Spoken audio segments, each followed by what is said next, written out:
Coming up on A Girl and a Gun, YouTube dipped their toe in the Australian filmmaking waters. Netflix may come to Australia one day. We learn more than we should about HDMI 2 and USB chargers. What's going on with them, John? I have no idea. That and more coming up now. A Girl and a Gun, episode 28, recorded on the 7th of the 11th, 2013. What's your voltage?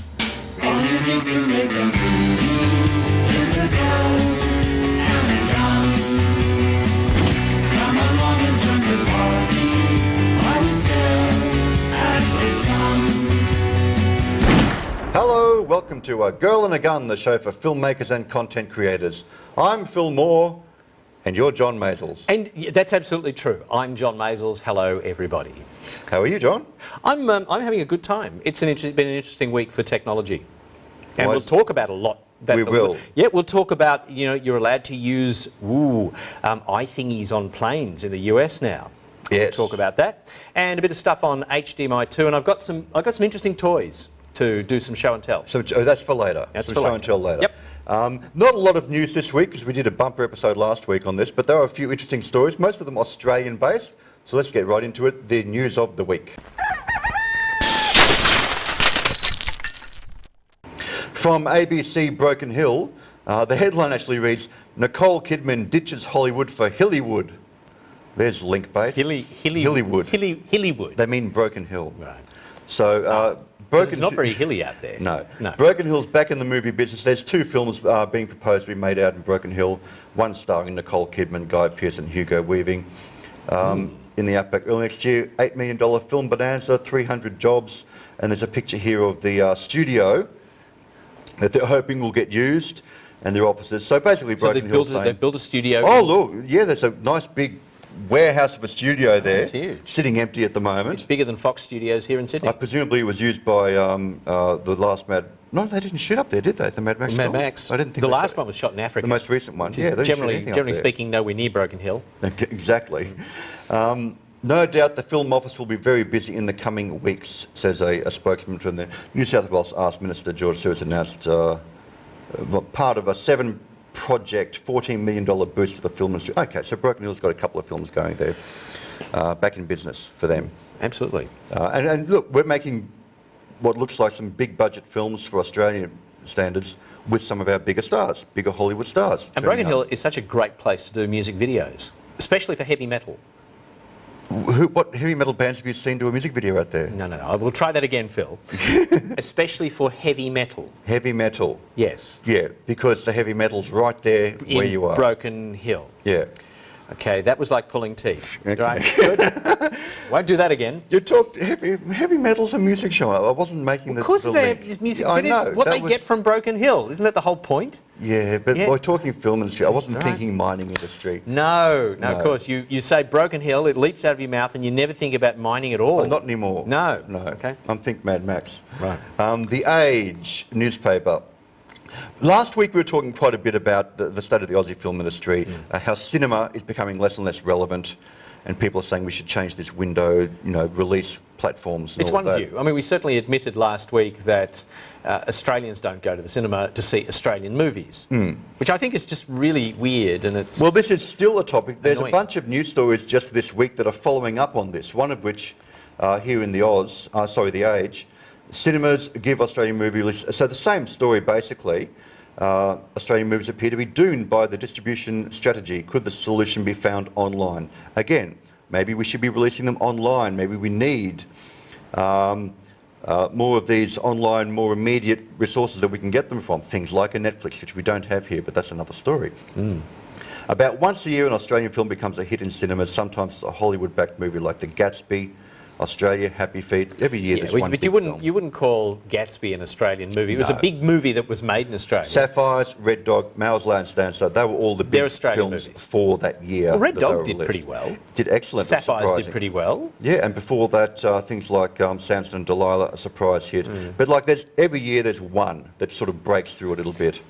Interestingly, they're not rom-coms, they're not science fiction, they're not mysteries, they're not even police procedurals. They're like feel-good They're movies feel-good family entertainment films that in one way or are another. specific to Australia culture. What does this tell you? Yeah. So you're making those kind of films. And we had this discussion a few weeks ago, I think. And we'll probably have it in a few weeks as well, because we're going to keep having this discussion. Right, so more people like Hoyt, I'm not going to go through this, but Tim Winton's adaptation of The Turning saw a success for cracking the $1 million mark. Just because it returned $1 million, it's a success. Right. It still would have cost more, I'm sure, than that. Anyway, The Age is getting in on that. Also, other people getting into this, to be honest, in light of all that, YouTube Australia have announced some funding for Australian productions for YouTube. It's only $200,000, not a lot yet, but they've got this, what they call the Skip Ahead program, with both parties, meaning YouTube and Screen Australia, because they're a partner on this, contributing $200,000 each, I think. And the release says, it will support innovative content creators who produce stories for an online audience. Additionally, selected artists will receive access to production resources and a trip to work at the YouTube space in Los Angeles. In LA recently, they set up a whole studio with multi-cameras and the whole deal, so if you don't have the resources, you can go there and use their facilities to shoot your shows for YouTube. Do they charge for that? They said what the business model is? No, I think, well, they charge a very nominal amount, I think. Here, part of the prize is go over there. Well, I don't know why you have to go all the way over there to use it. I wish I'd known.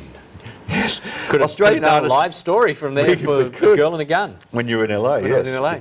I'll be back. If you built a following on YouTube with a minimum subscriber base, which I think is only like 100 or 1,000 or something, and are consistently creating new original content, you'll be eligible to apply. So have a look at this. Apply if you want to try and get a bit of money out of Screen Australia and YouTube, if you're making stuff for YouTube, for online content. By the way, something that I experimented with during the week. So I've got one of these Fetch TV boxes from Optus. So I'm an Optus cable person, so I have the Fetch TV box. Mostly we're using it for viewing free-to-air, which is what it does, but it pulls stuff in over the net as well. And it has a native YouTube player.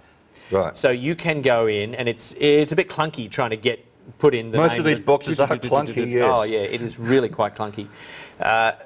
But I went to the YouTube channel and I was able to watch a number of A Girl and a Gun episodes. Okay. Oh, who would have thought I'd go after that? Not all of them. That was what was a bit surprising. I couldn't see all of the episodes that I could see from the web, but some of the earlier ones. Why couldn't you see all of them? Were they not there? That's a really good question. They just didn't come up in the search. Oh, that's unusual. Yes. Yes, that's bizarre. And searching is also a bit clunky. It was very slow. But the experience, once I selected a piece of content and I was watching it on the TV from the Fetch TV box, it was great. It was very good quality picture, very good quality sound, and completely without any video breaks. So it was just doing streaming fine. really nicely. It was, yeah, well, who knows, because you can't see what it's doing under the covers. But Well, see, I've got a Roku box, which I got from the US direct, which is like $100, which is Wi-Fi connected, not hardwired. Right.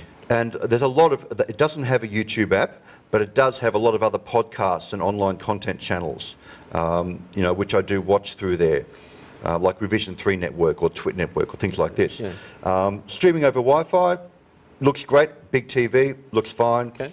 But what we don't have in this country, apart from that little effort of YouTube's we just talked about, is a Netflix.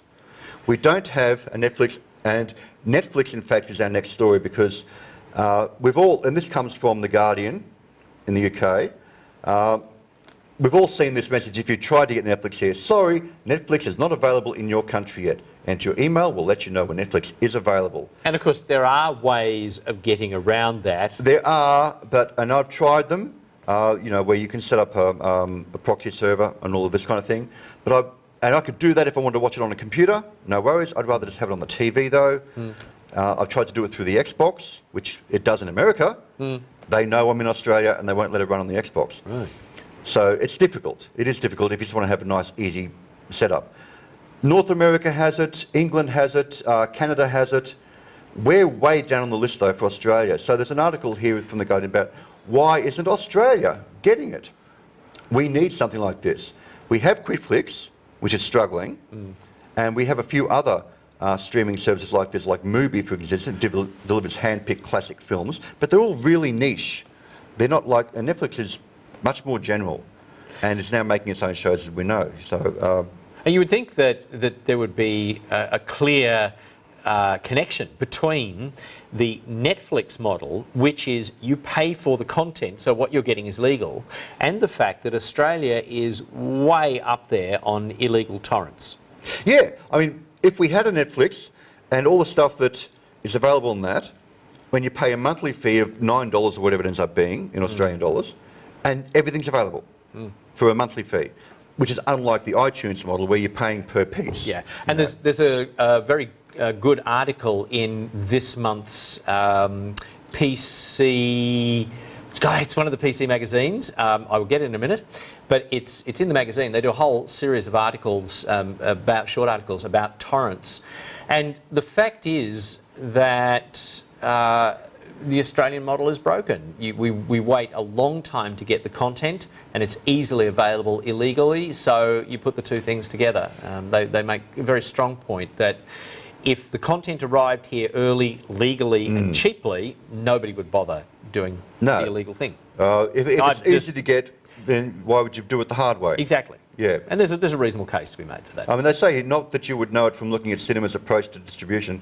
Last week, Netflix's chief content officer, Ted Sarandos, used to a speech to criticise the antiquated model of different release windows for different media. So everything we've been talking about, which has been crippling the Australian industry.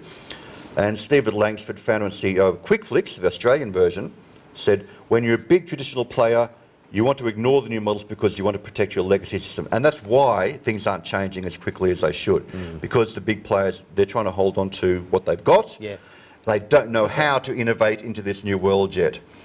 It takes someone like a Netflix or an iTunes to come in and just upset the apple cart completely. And the big players just don't become relevant anymore.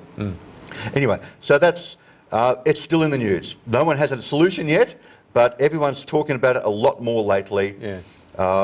YouTube and Netflix we're saying, why aren't we getting more here? And they're starting to make moves to come to Australia. So hopefully we'll catch up with America in that regard. Right. All right. Now, I'll throw this one to you. You had a little story about CSU. Charles Sturt University. Charles Sturt University. And they've just done a major equipment upgrade, which is really good. I mean, it's good to see them doing the work. We partnered with Charles Sturt University during the SMPTE show earlier this year as part of the Student Video Project. It's great working with them. Yeah, it was. So they've now installed a 2ME Sony 3000 switcher and a number of Sony 100 cameras, and the CCUs and the OLED viewfinders and the whole 9 yards. Oh, okay. And that's going to stand them in very good stead. Yep. So what do they offer? Which course is this that they've? Well, this is part of the you'll love this, the Bachelor of Stage and Screen Television Production course. Okay. Yeah. So it's a BA in TV production, basically. Basically, yes. Yeah. The difference between the CSU course and most others is you really do get a lot of studio protocol training. So you come out of there having a pretty good understanding of what the protocol of the industry is, which and is how to work kind of what we're doing here with this show, but Exactly. we only go up to like diploma, advanced diploma level here. That's right. There We you're still getting. have 3 cameras. We still have 3 cameras. Yes. We just don't have a Sony 3000 switcher. No. So they've bought some newer, better gear. We've got to catch up. Yeah. Maybe we could get their old Snell. But do remember, they're in Wagga Wagga, folks. Yeah. If you want to go out there. A great place to be, by the way. Wagga Wagga's great. Yeah, Wagga is one of the Evo cities. So it's one of the cities around Australia that is favoured for living by the government. Well, if people want to find out more, what's the website for them? Well, in fact, I got this one from Content and Technology. So there's an article that Phil Sanders Oh, okay, has have a done look at that. on Content and Technology website. Content-technology.com. Yep. But if you want to go to CSU directly and find it, look for Charles Sturt University. You'll find out about it. The only bit of international news I've actually got this week of any note, this comes from, what's the name? BillDizowitz.com. Immersed in Movies, a blog by Bill Dizowitz. I'm sure I'm pronouncing his name wrong. VES Summit, which is the Visual Effects Summit, contemplating a new reality. What they've got here is a photo from Gravity, which we talked about. And he makes the argument that, look, most of these sorts of films, and Ender's Game is the newest one, they are so visual effects heavy you know, there virtually is no cinematography. It's all virtual cinematography. Well, there's some cinematography. Yeah, there A are lot of- actors and there are faces shot, but in the case of Gravity, it's like that's about it. Almost everything else is digital, you know. So they're saying, look, it should be considered on the same level as a cinematography Oscar. The visual effects. It's no longer visual effects. It is basically making the entire film. There has effectively. been an Oscar for visual And there effects, has or special been, effects, yeah. but maybe there should be more than one. He's saying a visual imaging Oscar instead of virtual production has blurred them. These were discussed yesterday at the 5th annual VES summit at the W in Hollywood. Visual effects doesn't make sense because being subservient to physical production. It makes it subservient to physical production. Call it digital production rather than visual effects, which is what it's becoming. The same is true with Life of Pi. There was so much of that was visual effects. And if you look at Gravity, when I saw that, it's like I could not tell what was real and what was not, what was digital. If it's really well done, they were in space. If you go back and you have a look at the very early Star Wars, you can see when they went in and out of the composited films because the quality changed just very subtly because they'd gone more generations. You could see a drop off in sharpness. These days, no way. No, but as a filmmaker looking at a film like that, and there's certain tricks and camera effects, how did they do that? That cannot have been real. All of that must have been CGI to have the camera do that kind of move. What, on the basis that they just happen to have people in space stations? Yes. No, they set a camera up and did it on No, the but real things like a camera inside the helmet and then moving outside the helmet and we see the glass appear. Any grip could do that. Oh, right. But yes, the argument is they've gone beyond visual effects. They are a bulk of the production on some films and they deserve a different kind of award these days. I'd agree with that. Yeah. Visual effects industry starting to throw their weight around a little bit. And they should, in fact. By contrast, for the upcoming 300 sequel, okay, I'm not going to read the line. Moving right along. Moving right along. I thought there might be something a bit more interesting there. Okay, so now you've got a couple of things you want to talk about. The aeroplanes thing that you were saying earlier. It was a very interesting thing for technology this week. So the FAA in the US has now changed the rules that require you to turn off electronic devices before takeoff. So we all know these messages. Can you please turn off your personal electronic devices now? They didn't even like you going into airplane mode a lot of the time. Well, you're allowed to go into airplane mode. You just got to say, I'm going into airplane mode. They go, well, it doesn't take like 49,000 keystrokes to get into airplane mode. Oh, no, I was just finishing off the email first. So the rules now in the US is that you're able to use your personal electronic devices from basically the moment you get on the plane until the moment you get off the plane. You're not allowed to use a mobile phone, so you have to turn the phone off. And there's a pretty good reason for that, which is if the mobile phone signal leaks out of the plane, actually manages to get down to cells, then A, you're going to be triggering a whole heap of cells. Secondly, in the plane, you're not going to get much signal anyway because the cells are designed to point outwards, not up. Right. And thirdly, it's a really good way to let your mobile phone battery go flat because it's going to be ramping up its power, flat chat, trying to talk to a cell that isn't there. So just a couple of reasons why you shouldn't do that. Everything else they're saying is now okay. Wi-Fi, I've been on lots of planes that have built-in Wi-Fi audio. services. Yeah. Bluetooth is now okay. What does this mean for people like us? Well, the great thing now, of course, is that you don't have to apologise for pointing your camera out the window to take photos. If you happen to want to shoot something, I don't know, you're about to do an iPhone movie about planes taking off and you're getting the reality. I'll just get everyone to sign a release form first. Yeah, exactly. But you can do that. So no more having to worry about the fact that you're actually using an electronic device. Is this for every airline or just JetBlue? No, it's every airline, but JetBlue and this particular flight from JetBlue turned out to be the first ones to actually get off the ground with the policy in place. Okay. There's a very cute movie on there, probably shot with an iPhone while they were taxiing. A very cute piece on their website. So I know for many years people have argued, really, is this law necessary? And they're saying, we're just being very conscious of safety. We don't know, so we're just going to double check and double check. Yeah. But now they're sure, apparently. Interestingly, look, a lot of this stuff, like the stuff that came in at 9/11, is getting better. So there are now tools that are TSA friendly that you're allowed to take on planes in the US. You might be allowed to take knitting needles sometime Maybe. Many planes now, the entertainment system is just switched on, and you get on. Yeah. You don't have to worry about that, like on Qantas. And they give you charges for your iDevices or whatever else. all that sort of stuff. Yeah. This is great. It's great for the travelling public, but it might be that you're about to shoot a movie on a plane. Well, this is going to make it a lot easier for you. Go for it. Why not? You've also got a couple of other techie bits here. Analog switch off. Okay. This should have been in our Australian roundup. We're getting very close to the analog switch off. Yeah. So it's now less than a month until analog television is shut down forever in Sydney. It's a week after that it shuts down there was another capital city, and then the bulk of the inside of Australia. You've got 3rd of December for Sydney, 10th of December for Melbourne. Yeah, it was and Melbourne. half of the rest of the country. Well, when you look at the December. map, you discover it's a huge area, but of course it's not a very large number of people. So it's probably covering, I would imagine it's covering Impaja's area, which is Impaja's? Impaja, they broadcast out of Alice Springs. Right. But although they cover something like 3/4 of the country in their space, it's only about 300,000 people. Okay.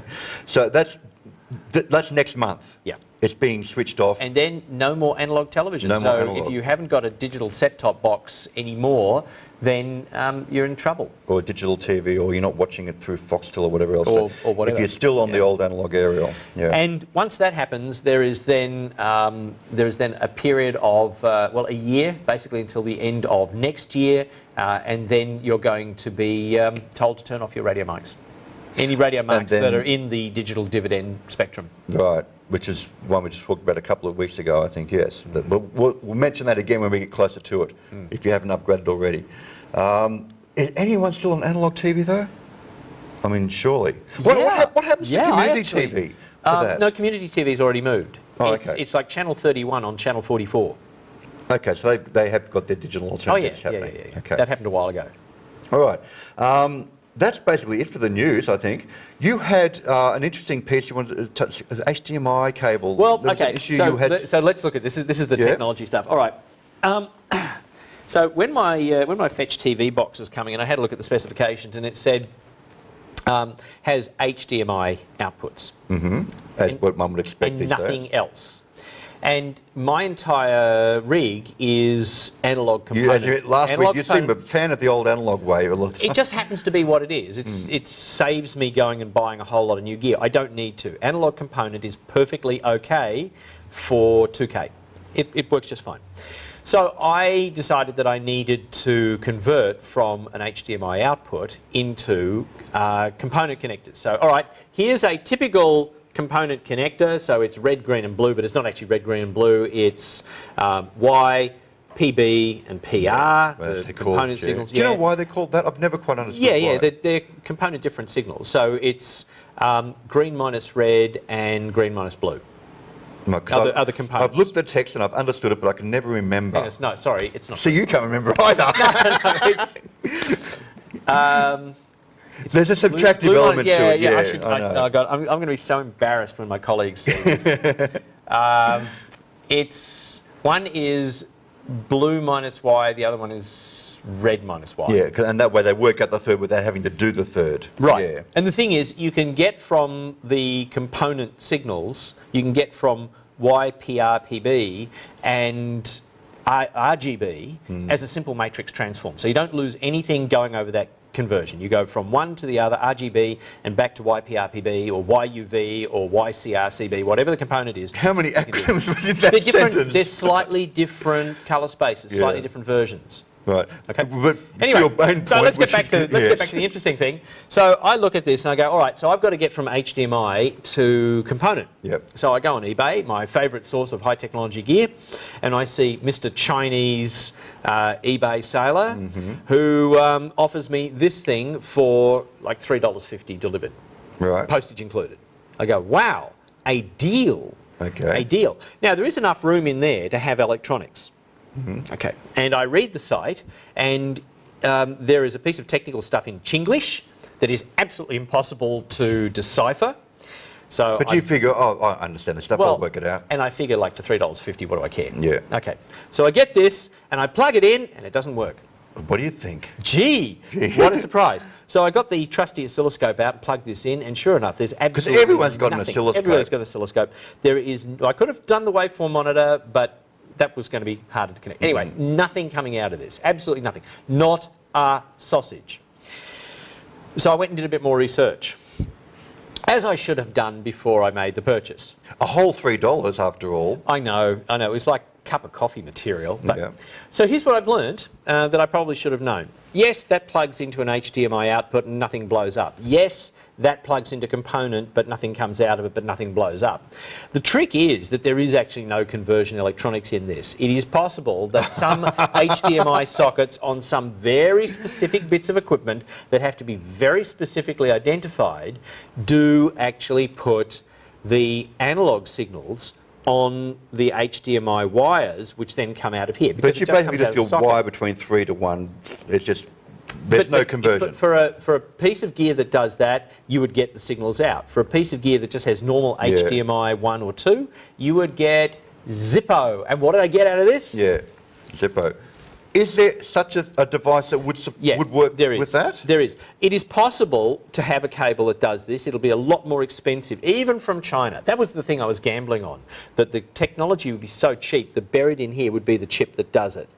It is possible to get cables just like this that do it. HDMI has 5 volts coming out of the socket, so it is possible to power it. So you can have electronics in there, but the boxes that do it are more like, you know, $50, $70, and some as high as like $150, and they actually do the conversion. They do a proper HDMI in, you will get proper component out, and you might even get you'll get audio out, and you might even get digital audio. That's what I mean. For a cable like this, which doesn't have a chip in it, basically, any conversion, is there any device that would work with? There are a very, very few devices which put the analog signals on the pins that are normally digital. Why would they do that, though? It's a digital standard. Look, they could. Meanwhile, a whole lot of somebodies are producing very cheaply leads that go nowhere. Yeah. What on earth would you use that with? I will take this up. I'll take this up with my supplier. Now, what this then led me to, though, was a bit of a re-looking at the HDMI 2 standard, which has just come out. So it was released early September, and we talked about it at the SMPTE conference.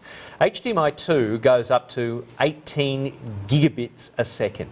That's a lot. The reason you need that bandwidth is because HDMI 2 includes a number of additional things. It includes Ethernet over the HDMI infrastructure. Right. It includes an audio back channel, because there are times when you want to bring audio back up the HDMI It's not cable. a one-way communication. So it's not one way. Generally, we think of this as distribution. Yeah. But then it becomes a linking device, which is really cool. There are a number of additional protocols, because the big thing that comes in with 18 gigabits support is that it will support but it will support 4K. Well, that's where we're going with it, yeah. So we're talking about 2160 And that's pictures. it just manages 4K at that bandwidth. Yeah, uncompressed 4K. Uncompressed, yeah. It's line ball. Amazingly, over the same infrastructure, so the big thing about the shift from HDMI 1.4 to HDMI 2, you will not need to change your cables. If you've got a cable that works just fine, that's what I think they call a Category 2 cable, works just fine on HDMI 1.4, it will work just fine on HDMI 2. Oh, okay, good. You don't need to change the cables. It's a hardware upgrade at the other side of this socket. Right, so the cables still work fine. Yeah, the other thing, HDMI cables are still very expensive. Yeah. And yet I've never, in those occasions when the cables actually work, I've never had a cable not deliver a good result for me. You know, cheap one, expensive one. I've tended to buy the middle of the range or cheaper ones, as long as they're not too long. I get everything at Aldi. They work fine. You know, it's possibly crap, it's possibly working, but you know, you take it back if it doesn't work. Don't buy the big expensive one. That's a waste of time. For the extra percentages maybe that you get from them, it's like... Well, of course, here's the thing. This is where the... I'm talking domestic. Yeah, this is where the FUD, the fear, uncertainty and doubt comes in. And there is a professional lesson to be learned here, which is as the bit rate increases, so HDMI 2, it does put more stress on the cable. Yeah. So when I said, look, a Category 2 cable that works on 1.4 will work fine on 2, yeah, true. But if it's a marginal cable, it might not. Yeah. So if you plug it in and it sort of half works, change the cable. By By the time you spent $6,000 on a set, you can probably Spend afford $50 on a 25 cable, bucks on the yeah, cable, or whatever- buy, whatever it might be. buy a set that comes with the cable. Yeah. That's what I do. There you go. HDMI, oh God.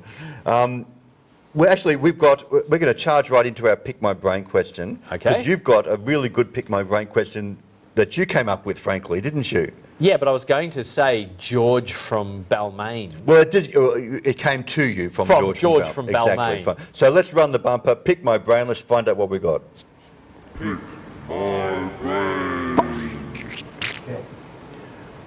We have a Pick My Brain from George from Balmain. What does George say? George says, you didn't give me enough time to go and set this up. So let me talk my way through this, and this is going to be a mass of cutaways. Okay, you all recognise this. This is the power thing that comes with an Apple device and the standard 30-pin Apple charger. Again, last week we were on Apple iDevice. We're not advertising Apple. No, folks, we're not. honestly. But a lot of people have them. So I'm just a minute here. Right. So what have we got? Well, You want some yeah, power? you're going to ask me to do this. So, right, folks, this is happening without a safety blanket and without even knowing which camera There you is go, up. plug that Okay, in so there. we're going to plug this in here. Notice this has been test and tagged. Okay. Right. So this is a normal power block with some extra stuff, nothing up my sleeve. And what I brought in is, okay, so we've got the Apple device. We'll plug that in. And this is the older connection, by the way, folks. This is Well, no, there's still tons of those around. exactly. yeah, But the okay. newer All right. iDevices take the smaller connection. I've got another one of those, just in case the first one flames out. Okay, here is another USB power Right. dongle. And I'll plug that one in as well. Okay, the lights come on, we know it's working. And this is from a phone. So this is from an HTC phone, but it conveniently has a USB output on the end, so you can run So other this is an equipment. Android this phone is adapter. This is a charger. So you Yep. put the battery in there, Yep. but you can run something from Okay, USB. yep. So we'll plug that in as well. So All what right, was so George's far so question, good. basically? So far so good. We've got all these connected, and the question is, gee, when I plug this thing, okay, so we'll iPad. take my iPad, and let me just switch this off because it's going to wake up. You know, with iOS 7, it wakes up and gives you a little symbol when you plug it in. Okay, so let's do this. When we plug this in to the Apple thing, it will make the right noise and it will tell us that it's charging. So let's prove nothing up my sleeve. There we go. So it's charging now, and it said that it was 75% charged. Okay, It said yeah. that upside down, but you probably saw the little green thing And it's come up. up All here, you can see the and it icon says up that it's there. charging. Okay. Now let me plug this in over here, and I'll plug it into the HTC. Well, nothing happens. Right. It's we're not charging. It's still white, it's not green. It's not green. Yeah. But I mean, there's tons of power coming out of here. Right. Why is this Why so? is it so? Why is this so? And I have plugged an iPad into plenty of devices, plenty of these power supplies, whether it's a PC or it's a power block, and they've come up and said, oh yeah, I'm not actually charging. They actually recognise there's power there, but they say I'm not charging. We go like, Yeah. what? And I had assumed reasonably, but as it turns out incorrectly, that there wasn't enough power coming out of the power supply. Now, Because this one is voltages. well, yeah, between but they're all supposed to put out 5 volts, and then they will handle a certain amount of current. This is capable of delivering an amp at 5 volts. them. Right. This one is capable of delivering something around about the same. It says 1 amp at 5 volts. So that should work. This one is capable of delivering, well, this one's capable of delivering 800 milliamps. And it actually says USB 5.2 volts, not 5, 5.2. Right. Generally speaking, that's okay. Well, here's the really surprising thing. Too much is not enough. Too much voltage? Too much is not enough. Now, to demonstrate this, what I'm going to do is show you this little charger adapter. So I got this also from the little Chinese eBay site. So these are available. Does this bit work? These are available on the web, and I got this again. I had no idea if it would work, but it was a couple of bucks. I thought, well, what the? And it purports to tell you how much voltage comes out and how much current comes out of the USB. That's All right? useful, yeah. Good. It's quite useful. So let me plug it in, and I think, here we go. This is good, because this will cool. now, all right. Okay. So we can now see this. It's showing 0 at the moment there because we've got no load on it. We've got nothing plugged in. It'll go back in a second and it'll say 5 volts. So here we go. We just wait. There it is. Right, so 5.12 volts. 5.1 volts. Okay. If I plug the iPad into this, I was going to do this with a lot more cables so that it was going to be a little easier, but now we can actually see 5.11 volts, so the regulation is not bad, it hasn't dropped the volts very much. And it's saying 0 amps. Yep, 0 amps. 0, there's an 8 at the very end there, but next to 0. Is it, did it say 0? No, that was, hang on, let's plug this back in again, we'll just check it. And what is happening here? So there we go, it's charging. Right. So now it's charging, and this will say, there we go, 1 amp. So 5.1. it actually says, it's being a bit recalcitrant. It's But being when a it's little working, unhappy. yeah, you've got... But when it's working, there we go. So that's 0.85 of an amp. Okay, that's working. Yep. Right. Now let me plug it into this device here. Which is the same and voltage again, and ampage. Right. Now, this one's actually a little bit closer to 5 volts. And again, it is charging straight away. Yes. All right. Now let me plug into this one. And this was the big surprise. This one is 5.5 volts. Right. Which is more than the iPad 1 requires. It is way more than the iPad wants. Yeah. And it then doesn't charge. Right. And what I've discovered is that if you shove enough volts up this Kahuta here, the iPad is smart enough to go, I don't want to blow up. Exactly. I was And going it to does say, nothing. doesn't that potentially damage it? You could run the risk of, If you put lots and lots of volts. So now with this little dongle, which has turned out to be, just worth its weight in weight, and has a permanent position in my toolbox now, this is just telling me straight away why something isn't working. And I'm going to go through a whole lot of, those little cigarette lighter adapters. You end up with 1 million of the cigarette lighter to USB adapters, and a whole lot of those don't work either. And this is going to tell me why. Okay. So because it works on some equipment, they don't work on other They're very equipment. specific about their voltage and ampage, and if it's not exactly right, if it's too little, it's not going to work. If it's too much, there's it's too little lost and not enough current, then it's not going to charge. Yep. And if there's too much volts, then it's going to shut down before it does any damage. Interesting learning. Okay. Very interesting learning. There you go. So whatever George's original question was, why original- does it work? The original question is, why does it work on some devices and not others? And as content producers, we use a lot of gear that runs off USB, and we expect to plug it in and have it work. We've used an Apple devices at a benchmark here, but it also works. Android devices, different phones, different manufacturers, different kinds of chargers. If they're not perfectly matched, And I've got to tell you, there is nothing more embarrassing than putting a device on charge for 10 hours and then discovering that it wasn't charged at all. Yeah. And I've run the risk of having to buy another charger, little mini USB, and it's supposed to work with this model phone, but it doesn't. Yeah, it doesn't quite work. I'll just throw one other thing before we go, because we must be very close to end of program here. We are, indeed. Interesting magazine of the week. Choice. We like Choice. We do like Choice. For content producers in here, you can, they have the... Is that Mr. Lemonhead or something? Mr. Lemonhead, it's their annual awards for the people who lead you up the garden path.